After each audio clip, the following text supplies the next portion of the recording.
नमस्कार दोस्तों, जैसे कि आप सभी जानते हैं कि 10 अक्टूबर को करवा चौथ का त्यौहार आ रहा है और महिलाएं इसकी तैयारी काफ़ी समय से पहले ही कर शुरू कर देती हैं कि 6 महीने पहले ही हो जाती हैं कि हमने इस त्यौहार पर क्या क्या करना है, क्या क्या तैयारी करनी है।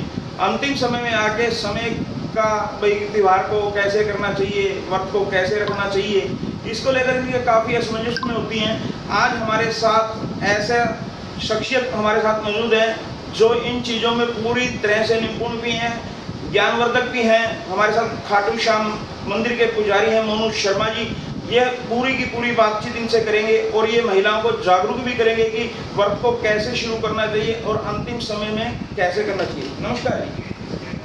आपको नमस्कार, आपके सभी दर्शकों को नमस्कार। जय श्री श्याम, जय श्री बाला जी। जैसे ये करवा चौथ का त्यौहार आ रहा है परसों 10 तारीख को, महिलाएं इसकी तैयारियां बहुत करती हैं, लेकिन जो ज्ञान की जो बातें होती हैं उनके बारे में इनको जागरूक करें कि व्रत को कैसे रखना चाहिए, व्रत कैसे तरह से शुरू करें। जी राजकुमार जी, जो हमारा सनातन धर्म है, हिंदू धर्म है, ये व्रतों का और त्योहारों का भरा हुआ है। बिल्कुल बहुत सारी धार्मिक मान्यताएँ, बहुत सारे व्रत इसमें हैं। परंतु बात आपने की महिलाओं की, जैसे तो महिलाओं के लिए, सुहागिन महिलाओं के लिए पूरा साल वो प्रतीक्षा करती हैं कि कब कार्तिक का महीना आए और कब पावन पवित्र ये करवा चौथ का व्रत आए। और इसकी तैयारियां पूरी साल करती हैं महिलाएं, मेरी माताएं बहनें पूरी साल तैयारियां करती हैं। अब की बार जो व्रत है 10 तारीख शुक्रवार को ये पावन व्रत आ रहा है। कुछ सावधानियाँ, कुछ धर्म की जागृति, क्या करना है, कैसे करना है, कब करना है, ये भी थोड़ा सा आपने बहुत अच्छा विषय मेरे सामने रखा। देखिए, जो करवा चौथ का व्रत है महिलाओं के लिए सबसे पावन पवित्र है, ये मैं बता चुका हूँ। करना कैसे है, सुबह उठें, नहाए धोएं, सबसे पहले गणेश जी महाराज का इसमें ध्यान स्मरण किया जाता है।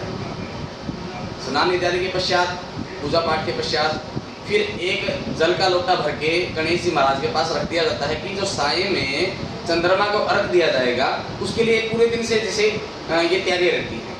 फिर कुछ महिलाएं दिन में, कुछ तीसरे पहर में, शाम के समय बिल्कुल सज धज के अपने 16 श्रृंगार करके अपने पति की लंबी आयु के लिए, सुख शांति समृद्धि के लिए, विद्या बुद्धि लक्ष्मी के लिए इस पावन व्रत को करते हैं।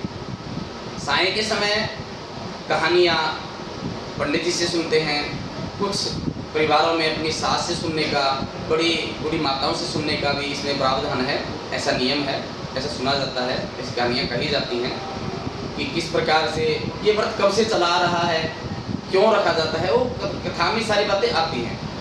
फिर जैसे संध्या का समय आता है, फिर चंद्रमा के उदय होने का इंतजार मेरी माताएं बहनें करती हैं। अब की बार जो चंद्रमा है 8:15 पे चंद्र उदय होगा पंचांग के अनुसार। थोड़ा सा मौसम खराब चल रहा है, हो सकता है थोड़ा सा डिले हो जाए, 20-25 मिनट, आधा घंटा, 1 घंटे तक डिले हो जाए। फिर भी मेरे हिसाब से प्रतीक्षा करनी चाहिए चंद्र उदय के लिए, चंद्र के दर्शन के लिए। ये सारे व्रत का विधान है राजकुमार जी। बात आती है व्रत में पवित्रता की। मैं क्षमा चाहूँगा मेरी किसी माता बहन को मेरी बात बुरी लगे। आडंबर से बचना चाहिए। धर्म का कार्य कर्म सिखलाना है, भ्रम सिखलाना नहीं है। बहुत सी मेरी माता बहनें मतलब कि फास्ट फूड पे थोड़ा सा ज़्यादा ध्यान देती हैं इस व्रत पे कि फास्ट फूड खा के, पिज्ज़ा खा के इस व्रत को हम भूलेंगे। देखिए, व्रत का विधान जो है वो सुनिएगा। व्रत में रात्रि के समय मिष्ठान खाकर, मिठाई खाकर या घर में बने पकवान खाकर या सादा भोजन खाकर इस व्रत को खोला जाता है। थोड़ा सा पिज़्ज़ा से, फास्ट फूड से हमें इस व्रत में बचना चाहिए, क्योंकि पूरा दिन तो हमने कुछ खाया ही नहीं और रात्रि के समय हम मैदा या फिर फास्ट फूड वगैरह खा के, देखिए वो एक मन की इच्छा है, खाना चाहिए, परंतु पूरे दिन हम खाली पेट थे, अटरम बटरम खाएंगे, फास्ट फूड खाएंगे, तो थोड़ा सा स्वास्थ्य को लेकर भी सचेत रहना चाहिए। पहले गणेश जी महाराज को मिष्ठान का भोग लगाएं, फिर खुद ग्रहण करें। ये थोड़ी सी सावधानी रखनी चाहिए। जी राजकुमार। मोनू जी, आजकल जैसे इस व्रत का एक विवाद सा चला हुआ, उसका क्रेज लगातार बढ़ता ही जा रहा है। अब अनमैरिड जो लड़की हैं वो भी इस व्रत को रखने लगी है, जेंट्स भी रखने लगे हैं। इसके लिए आप क्या कहना चाहेंगे? राजकुमार जी, आपने ना बहुत ही सुंदर प्रश्न पूछा है। देखिए, जहाँ तक कुंवारी कन्याओं की बात है, ये व्रत कुंवारी कन्याओं के लिए बिल्कुल भी नहीं है।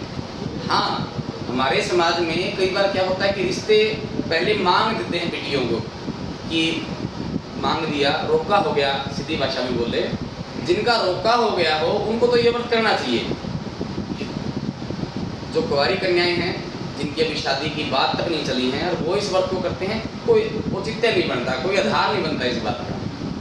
और जहाँ तक बात है, आपने दूसरा प्रश्न पूछा मेरे से कि जेंट्स रखते हैं। हाँ, कई घरों में, कई परिवारों में मानता है कि जोड़े के साथ रखने का, शास्त्र में उसका कोई प्रावधान नहीं है। और बाकी यदि कोई जोड़ा इस व्रत को रखता है, पति पत्नी रखते हैं, तो अच्छी बात है, उनका जोड़ा देखने में आ रहा है, हम काफी बार देखते हैं। मैंने भी देखा है जी, मेरे पास भी फोन आते हैं ऐसे कि हम पति पत्नी दोनों रखे, तो चलो अच्छी बात है, गणेश जी महाराज का व्रत है, अच्छी बात है, पति पत्नी दोनों रखते हैं, दोनों में आपसी में श्रद्धा भाव बढ़ता है, गणेश जी महाराज दोनों की मनोकामना पूर्ण करते हैं। परंतु है तो ये महिलाओं के लिए, सुहागन महिलाओं के लिए सबसे उत्तम और सबसे बड़ा व्रत है।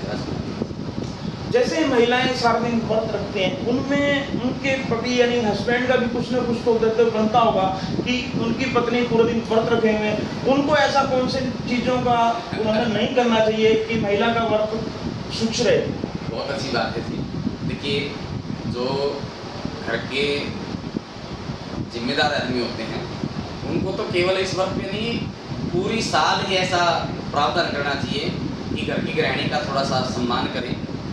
नारी जो शक्तिकरण है उस पर सरकार भी बोलती है, धर्म भी बोलता है कि नारी के बिना संसार में कुछ भी नहीं है, जगत जननी है नारी। ये माता दुर्गा का स्वरूप है, माता लक्ष्मी का स्वरूप है, ज्ञान की देवी माता सरस्वती का स्वरूप है। तो घर के जो जेंट्स हैं उनको भी थोड़ा सा ध्यान देना चाहिए कि घर की नारी का थोड़ा सम्मान करें, थोड़ा सा उनका आदर करें। केवल इस व्रत पे नहीं, पूरा साल ही उनका थोड़ा सा आदर करना चाहिए। इतना ही बहुत है।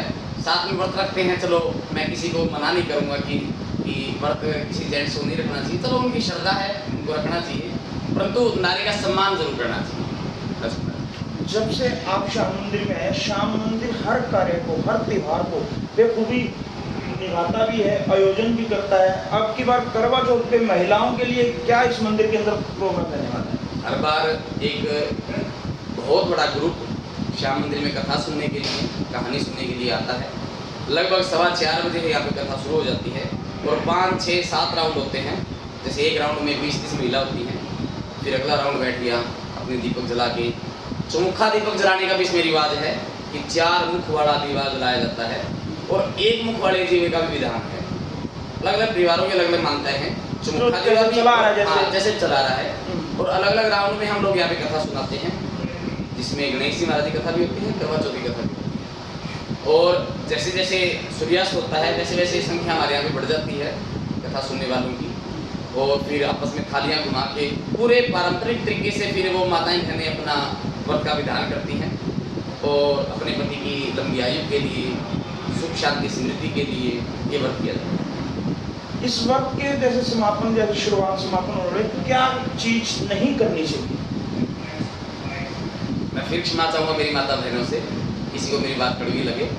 हम एक दिन तो व्रत करके ये दिखाएं कि हम इतना पावन व्रत कर रहे हैं, और पूरी साल यदि हम उस चीज़ के महत्व को नहीं समझें। देखिए, जिस घर की मेरी माताएं बहनें बहुएं हैं, जिस घर की वो रानियां हैं, जिस घर की वो लक्ष्मी है, उस घर में एक महालक्ष्मी भी है। मैं निवेदन करूंगा, मेरी बात पे ध्यान देना सभी माताएं बहनें। जिस घर की आप महालक्ष्मी है, जिस घर की आप लक्ष्मी है, उस घर में एक महालक्ष्मी भी है, वो है सासू माँ। सासू माँ का सम्मान करें। आप पूरा साल तो उनसे कलेश करें, मैं क्षमा प्रार्थी हूँ किसी को कड़वी लगे तो, पूरा साल तो घर में कलेश रहे और एक दिन हम मतलब कि सासू माँ के पैर भी पूजें, उनके पैरों को दबाएं, ऐसा दिखाएं कि हम अच्छी बहुएं हैं। मैं निवेदन करूँगा कि ऐसा अपने परिवार को ढालें, ऐसा अपने परिवार को बनाएं, ऐसा अपने आप को बनाएं कि पूरी साल अपने बड़ों के प्रति, अपने बुजुर्गों के प्रति, सास ससुर के प्रति निष्ठा भाव हो, सेवा भाव हो, प्रेम प्यार का भाव हो। ऐसा मेरी माता बहनों को अवश्य करना चाहिए। ये हमारे श्याम मंदिर के प्रमुख पुजारी मोनू शर्मा जी थे, जिन्होंने इस व्रत के बारे में पूरी विस्तार से चर्चा की। इन्होंने महिलाओं से माफ़ी भी मांगी और उन्हें नसीहत भी दी कि इस कार्य को आप एक दिन में ना करने के लिए इसका नियम बना लें, बड़ों का सम्मान हमेशा करें और इस वर्क को प्रमुखता से निभाएं, समय का ध्यान रखें। और ख़ास तौर पे जो इन्होंने चीज़ें कही कि सारा दिन खाली पेट रहने के बाद हल्के फुल्के खाने का सेवन करें, बाजार से खाने का सेवन मत करें, फास्ट फूड वगैरह का परहेज करें। नमस्कार।